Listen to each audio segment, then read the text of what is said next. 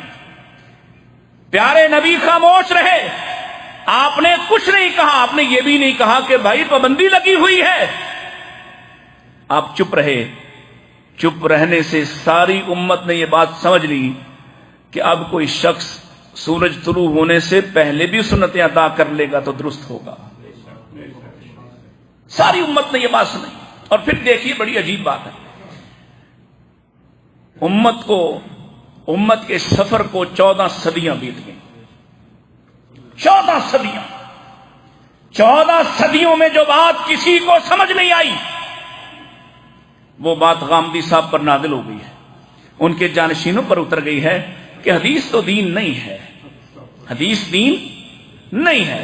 کتنی باتیں بتاؤں کہ قرآن کہے کہ عمل کرو، قرآن کہے اتم الحج والعمرۃ للہ، اور ثابت کہاں سے کرنا پڑے؟ یہ قرآن کہے کہ یہ صرف 4 چیزیں حرام کی ہیں، صرف 4، باقی سارا حرام میرے رسول کی حدیث سے ہوتا ہے۔ کیا کریں؟ کتنے سارے مسائل ہیں، کتنے سارے مسائل ہیں۔ صحابہ کے بارے میں یہ تبصرہ کر دینا کہ جی ان کا تبصرہ ہے، یہ بات رسول اللہ کی تو نہیں ہے۔ وہ صحابہ اللہ کی قسم جو پہلے حدیث سناتے، جو حدیث سنانے سے پہلے کہتے کہ میں ایسا نہیں ہوں کہ میں اللہ کے رسول پر کوئی بہتان باندھوں، اس لیے کہ اللہ کے رسول سے ہم نے یہ سن رکھا ہے من کذب علی متعمدا فلیتبوأ مقعدہ من النار، جو آدمی جان بوجھ کر میری طرف جھوٹ منسوب کرے وہ اپنا ٹھکانہ جہنم میں تلاش کرے۔ امت کے سب سے بڑے عالم سیدنا ابو بکر صدیق رضی اللہ تعالیٰ عنہ، لیکن کیا وہ حدیث بیان کرنے والوں میں، ان کی کثرت والوں میں شامل ہیں؟ نہیں، ان کی احادیث بہت ہی تھوڑی، سیدنا عمر کی تھوڑی، سیدنا عثمان کی تھوڑی، علی المرتضیٰ کی تھوڑی۔ کیوں؟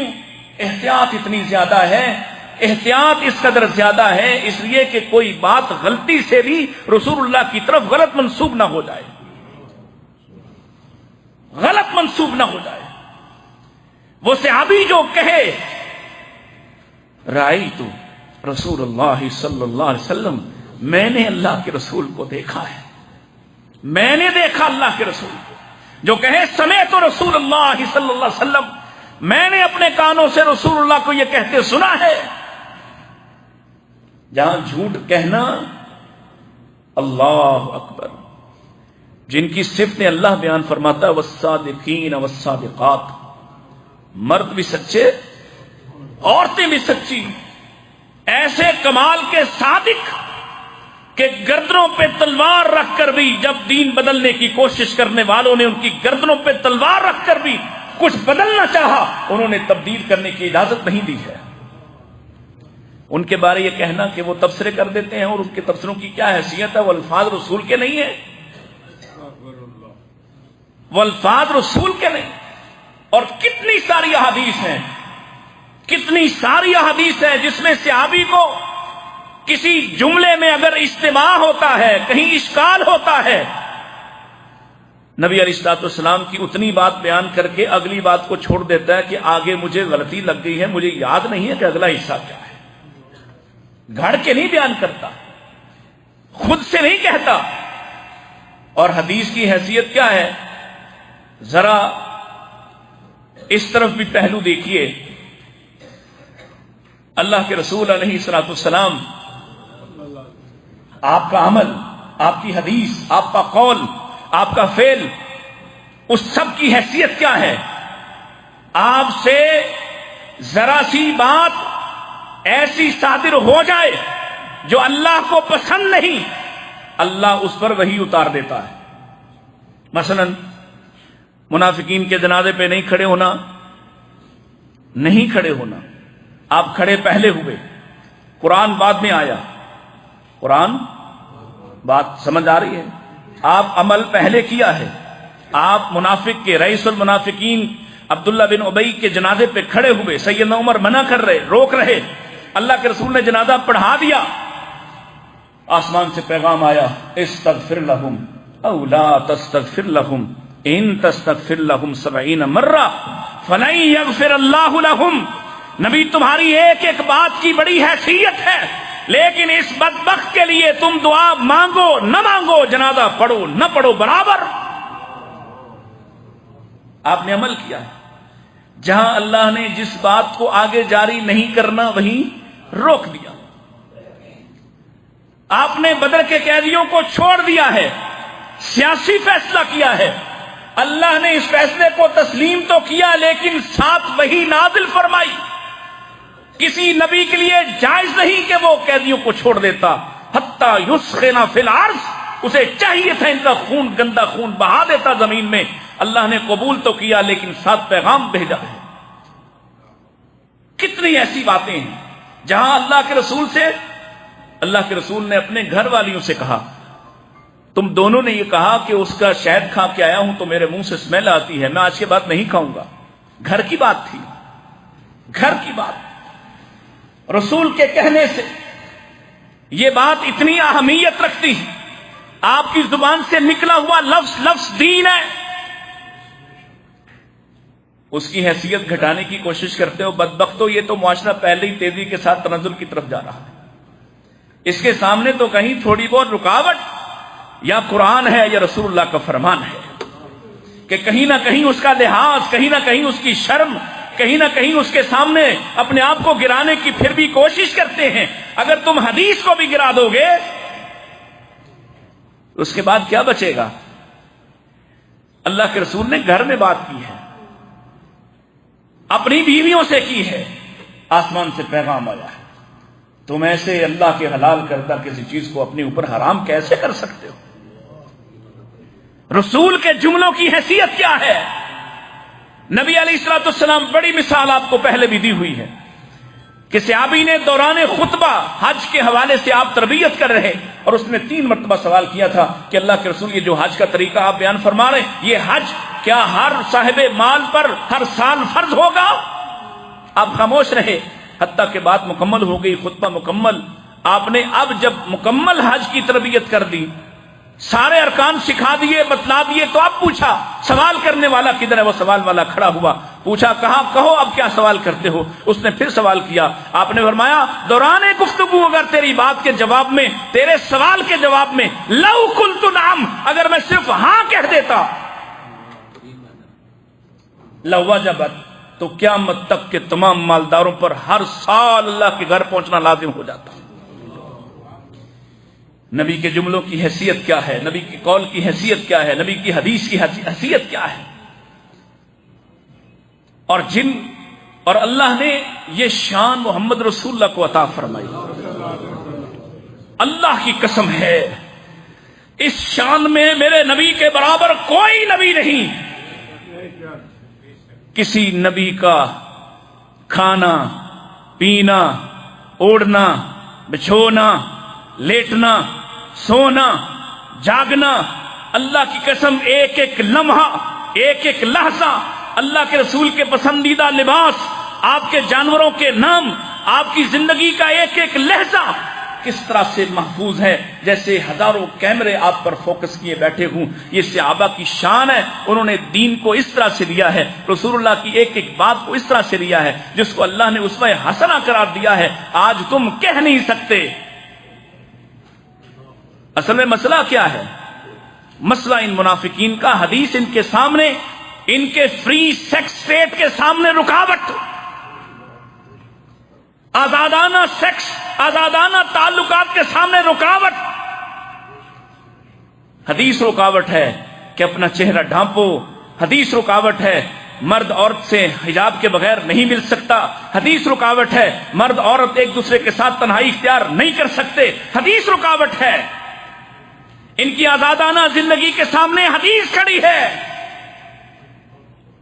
اس لیے اس کو گرانے کی کوشش کرتے، اس لیے اس پر حملے کرتے، اس لیے اس پر مختلف اوقات میں اٹیک کرتے تاکہ لوگوں کی نظروں میں اس کی حیثیت بھی گر جائے۔ 2 طبقات مسلسل لگے ہوئے، ایک کا تعلق پچھلی 12-13 صدیوں سے ہے، وہ صحابہ کے خلاف یہود کا پروپیگنڈا لے کر کھڑے ہو گئے، رافضی۔ اور ایک یہ جو مسلمانوں کے اندر ایک طبقہ ہے حدیث کا انکار کرنے والے۔ اللہ کے رسول نے فرمایا تھا ایک وقت آئے گا لوگ اپنے مسندوں پہ تکیہ لگائے ہوئے میری حدیث کے بارے میں فیصلہ کر رہے ہوں گے کہ اس حدیث کو ماننا ہے کہ نہیں ماننا۔ یہ وقت آ گیا ہے، اور ایسے وقت میں یہ جو سننے والے ہیں نا، آپ کی بڑی مہربانی ہے، اور جو اہل حدیث کہلاتے ہیں خاص طور پر حدیث کے ساتھ پہرا دو، اپنی زندگی کے اعتبار سے مثال بنو، نبی کریم علیہ السلام کی حدیث کو ایک ایک آپ کے قول فعل عمل کو حرص جان بنا لو۔ آپ کے سامنے یہ پچھلے ہی 25-30 سالوں میں اتنا طاقتور فتنہ ہے کہ آج وہ آپ کے مین سٹریم میڈیا پر بیٹھ کے کہتا ہے حدیث دین نہیں ہے، اور کسی کو کوئی تکلیف نہیں ہے۔ یہاں چھوٹی چھوٹی باتوں پہ شہر، ملک اور پورا ادارہ بند کر دیا جاتا ہے، لیکن ان بے شرموں کو پوچھنے والا کوئی نہیں کہ تم کیا کہتے پھرتے ہو۔ کوئی ایسا قانون اور کوئی ضابطہ نہیں ہے جہاں جا کے ہم بھی روئیں، سر ٹکرائیں کہ خدا کے لیے ان کی زبانوں کو بند کیا جائے۔ سب تماشبین ہیں، تماشا دیکھ رہے، لیکن یاد رکھو اللہ نے علاج اتارا ہوا، اختلاف ہو جائے۔ 5 منٹ اوپر ہو گئے ہیں،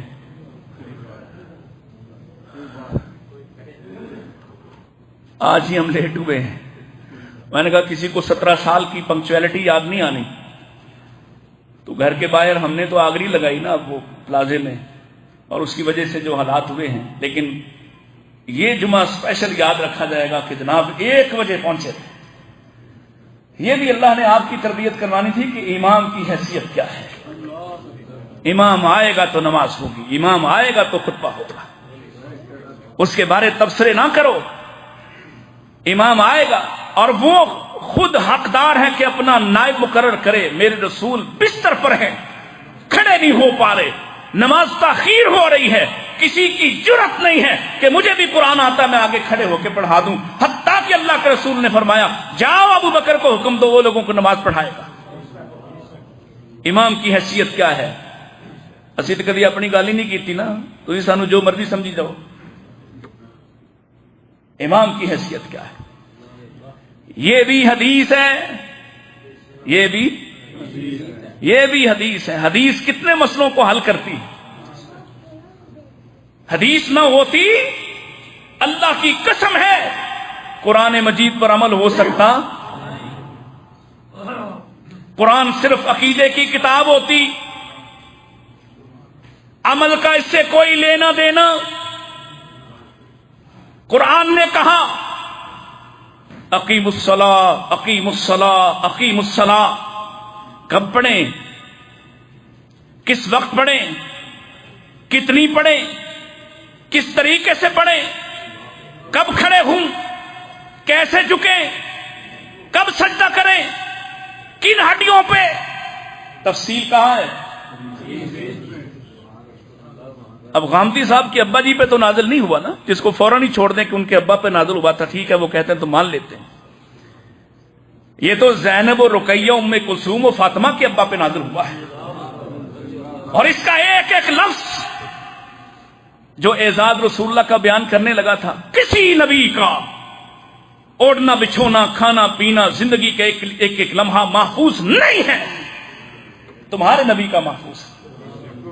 اگر اس کا دین سے کوئی تعلق نہ ہوتا، کوئی نہ جانتا نبی کو کون سا لباس پسند ہے، کوئی نہ کہتا نبی کو کون سی قمیص پسند ہے، کوئی یاد نہ رکھتا نبی علیہ الصلوۃ والسلام ناخن کیسے تراشتے تھے، کوئی نہ دیکھ پاتا رسول اللہ کیسے تھوکتے ہیں، کوئی نہ بتا سکتا نبی پاک نہایا کیسے کرتے تھے، کوئی نہ بتا سکتا رسول اللہ کو بیویوں کے ساتھ تعلقات کیسے قائم کیے۔ یہ دین ہے، یہ دین ہے۔ اور میرے نبی اسی لیے فرما گئے میں تمہارے سامنے ہر نیکی جو تمہیں جنت کے قریب کر دینے والی ہو. کوئی ایک نیکی بھی ایسی نہیں جس کو تمہیں جنت کا سبب بنتی، جنت کے قریب کرنے والی ہوتی، جہنم سے دور کرنے والی ہوتی، اور میں نے تمہیں اس کا حکم نہ دیا ہو. اور کوئی ایک برائی بھی ایسی نہیں جو تمہیں جہنم کے قریب کرنے والی ہوتی، جنت سے دور کرنے والی ہوتی، الا وقد نہیتکم عنہ، اب میں نے تمہیں ان سے منع نہ کیا ہو کہ یہ کام نہ کرنا، یہ کام نہ کرنا، یہ کام نہ کرنا. نبی تو گناہ کیا، گناہ کا تصور بھی نہیں کرتے. وہ کون سے گناہ تھے جس سے رسول اللہ روک رہے ہیں؟ کہیں آپ فرماتے ہیں اجتنبوا السبع الموبقات، اور لوگوں 7 طرح کے مہلک گناہوں سے بچ جانا. ان مہلک گناہوں میں سے ایک کا تصور بھی محمد رسول اللہ نے نہیں کیا، تمہیں بچانے کا حکم دیا. یہ حدیث چھوڑ دو ماننا، یہ تو سنت نہیں ہے نا، کیونکہ غامدی صاحب کی تشریح کے مطابق سنت وہ ہے جس پر اللہ کے رسول نے عمل کیا. اب اللہ کے رسول نے منع کر دیا، اب کیا کریں؟ یہ تو حدیث ہے. اس نے کہا قتل نہیں کرنا، جھوٹا بہتان نہیں لگانا، جادوگر کے پاس نہیں جانا، شرک نہیں کرنا، زنا نہیں کرنا. بتائیے کیا کریں؟ حدیث کا انکار کر دیں؟ سب آزادیاں، جو مرضی کرتے پھرو. قرآن نے کہا، آئیے ذرا ایک آخری پہلو. قرآن کہتا ہے یہ جب چور اور چورنی چوری کر لینا تو کیا کرو؟ کیا کرو؟ قاری صاحب پڑھنا ذرا. فقطعوا ایدیہما، دونوں بازو، دونوں ہاتھ کاٹ دو. کیا کرو؟ ایدیہما، تسنیہ کا صیغہ ایدیہما. یہ جو چور ہے، السارق والسارقہ، چور نہیں، فقطعوا ایدیہما، دونوں ہاتھ کاٹ دو. دونوں کاٹنے ہیں. اور ہاتھ کہاں سے کہاں تک ہے؟ دیکھیے، اس ناخن سے لے کے غامدی صاحب آپ کے ابا جی بھی آ گئے تو جھوٹ نہیں ہو سکتا. اس ناخن سے لے کے بغل اس کندھے تک، کتف سے نیچے، یہ سارا ہاتھ ہے. کہاں سے کاٹیں؟ دونوں کاٹ دیں. پہلی دفعہ پکڑا گیا تو دونوں کاٹنے ہوں گے. کس سے پوچھیں؟ کس سے پوچھیں؟ امت کا اختلاف ہوا اس پر، کتنی چوری پر ہاتھ کاٹنا ہے، کتنی چوری پر. امام مالک کا عقیدہ مختلف، ابو حنیفہ کہتے ہیں مختلف، امام شافعی مختلف، احمد ابن حنبل مختلف. کتنا ہاتھ کاٹنا ہے اور دونوں ہاتھوں میں سے کس ہاتھ سے شروع کرنا ہے؟ یعنی پہلی دفعہ چوری کی تو کون سا ہاتھ کٹے گا، کتنا کٹے گا؟ قرآن نے حل کر دیا مسئلہ. قرآن کہتا ہے فَإِن تَنَازَعْتُمْ فِي شَيْءٍ فَرُدُّوهُ إِلَى اللَّهِ وَالرَّسُولِ. جب تمہارا آپس میں اختلاف ہو جائے، کون سا ہاتھ کٹے گا، کتنا کٹے گا، کتنی چوری پہ کٹے گا، محمد کے پاس چلے جانا، وہاں تمہارا علاج موجود ہے. یاد رہے گی بات. بعض لوگ ہمارے نا بزرگ ایسے بے شرموں کو خاموشی سے سنتے رہتے ہیں، پتہ ہی نہیں چلتا کب ایمان رخصت ہو جاتا ہے. وہ سمجھتے ہیں یہ بھی ٹی وی پہ آتا تو بڑا ہی عالم ہوگا، اور حملے دیکھو کتنے خوفناک ہیں. اور پھر آ جاتے ہیں درمیان میں اور ایسے لوگ جو کہتے ہیں ان پر بات ہی نہ کرو، اپنے عقیدے کی بات کرو، کسی کو چھیڑو ہی نہ. اگر کسی کو چھیڑنا منع ہوتا، اور خاص طور پہ جب وہ ہماری حدود میں داخل ہوگا تو چھیڑنا پڑے گا، وگرنہ قرآن یہ کہتا ہوا ہمارے سامنے ہے لکم دینکم قل یا ایھا الکافرون لا اعبد ما تعبدون ولا انتم عابدون ما اعبد. کسی کو منع نہیں کرنا. کوئی کسی شیطان کو، ابلیس کو، اس کی پوجا کرتا ہے، منع ہی نہیں کرنا، کہنا ہی کچھ نہیں، چھیڑنا ہی نہیں ہے. اپنا عقیدہ چھوڑو نہیں، کسی کا چھیڑو نہیں. یہ قرآن کا حکم ہے، یہ رسول اللہ کی زندگی ہے. اللہ ہمیں عمل کی توفیق عطا فرمائے. وآخر دعوانا الحمدللہ رب العالمین.